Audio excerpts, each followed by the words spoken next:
Nicolas Ray pour la droite républicaine. Merci, Monsieur le Président, Monsieur le Gouverneur.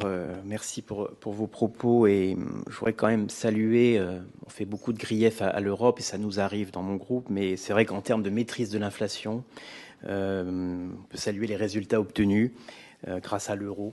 On imagine en effet la situation du franc avec la situation budgétaire qui serait la nôtre aujourd'hui.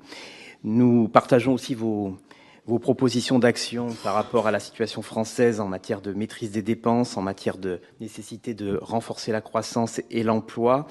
Quelques questions.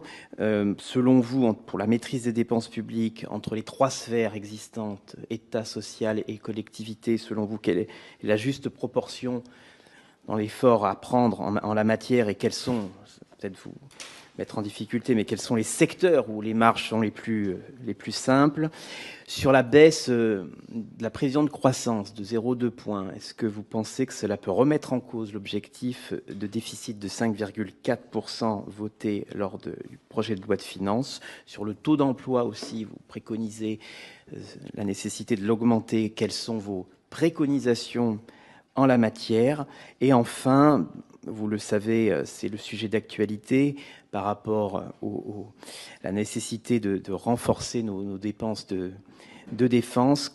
Quelles sont vos préconisations, vos réactions par rapport au financement et aux outils de financement de cet effort de dépenses militaires, fléchage d'un livret, création d'un nouvel outil? Quelles sont vos préconisations ou vos réactions aux propositions qui ont été faites ces derniers jours? D'abord, merci, monsieur le député, de ce que vous avez dit sur l'euro et la maîtrise de l'inflation. Je pense effectivement, dans la situation difficile où nous sommes, heureusement que nous avons l'euro.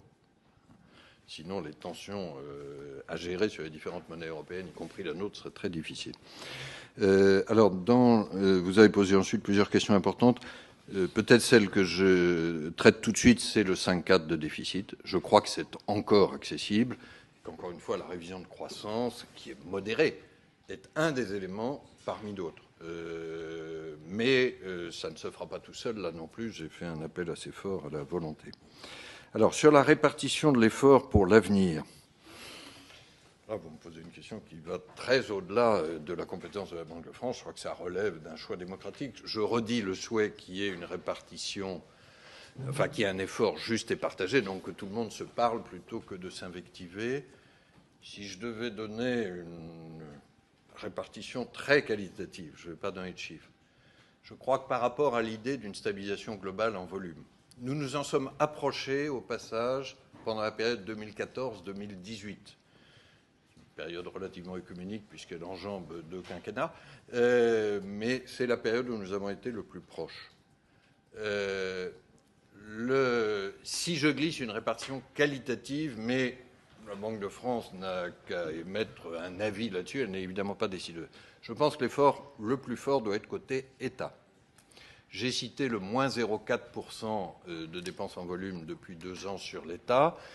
Comme l'État enregistre lui-même l'augmentation de la charge d'intérêt dont j'ai parlé, si on regarde les dépenses primaires hors charge d'intérêt, la baisse est plus significative. Et je crois qu'il faut essayer de continuer dans cette direction. Et comment est-ce qu'on finance les industriels de la défense, donc là, je le redis très clairement, il ne faut pas qu'il y ait d'exclusion bancaire.